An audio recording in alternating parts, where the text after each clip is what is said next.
ዛሬ እንዴት አድርገን የትራንስክሪፕሽን ስራን ጄሚናይን በመጠቀም የአማርኛ ትራንስክሪፕሽን ስራ እንዴት አድርገን ማየት እንደምንችል በዚህ እያደረግን እናያለን ማለት ነው።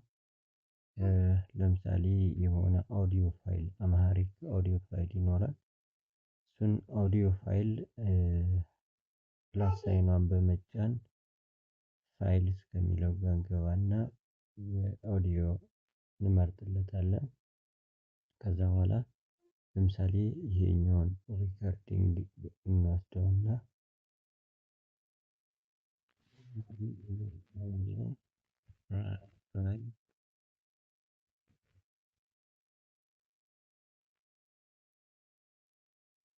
ዲስ አምሃሪክ ኦዲዮ ፋይል ነው። ዘደን አሁን ትራንስክራይብ ዲስ አምሃሪክ ኦዲዮ ፋይል ማለት ነው። ስለዚህ ኔክስት እለዋለሁ ማለት ነው።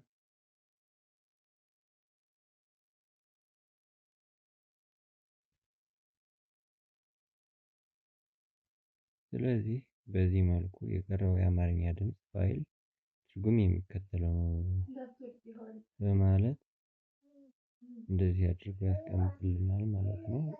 ከዚህ በኋላ የምንፈልገውን ጽሁፍ በዚህ መልኩ ጄሚናይን በመጠቀም መስራት እንችላለን ማለት ነው።